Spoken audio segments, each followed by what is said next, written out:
And the question was about white South Africa, never mind amongst the Jewish community, by the way, which had a particular background of incredible vicious oppression.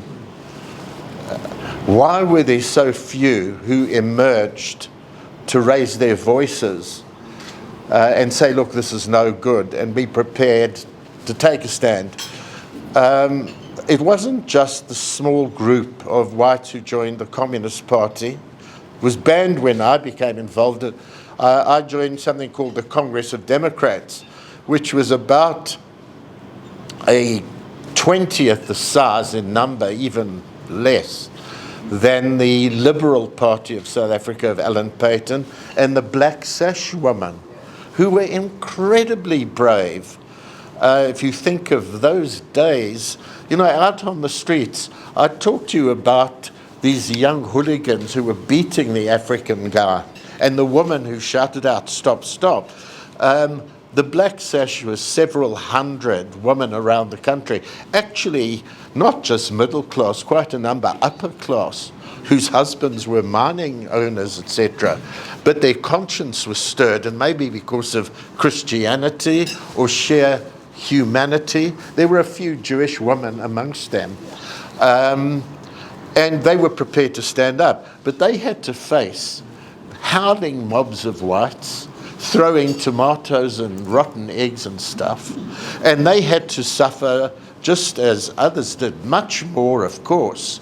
Not so much the police raids, but photographed and names being taken down by police, by the secret police, the security guys, who were incredibly intimidating.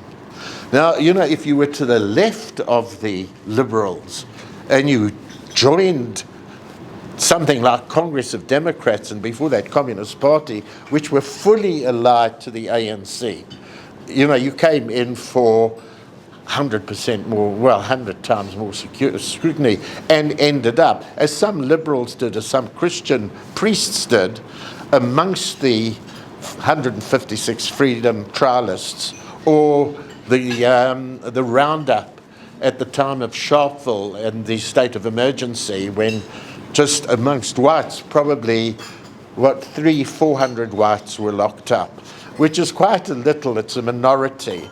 But I would say, Lorna, it's basically intimidation. That huge intimidation on the one hand, and threats from within society itself about jobs. I know people, and you know them as well, whose kids suffered so much because the parents had been involved and were ostracized.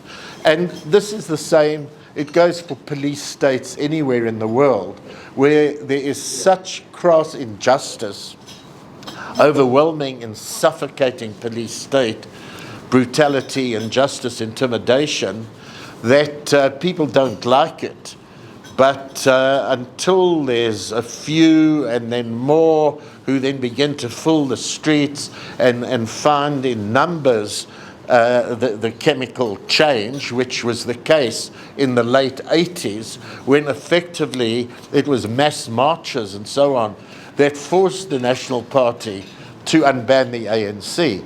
But when they've got the upper hand, and let's face it, when people start going to prison for years or dying in detention, then the intimidation is even worse. So you just shut up and you keep your head down.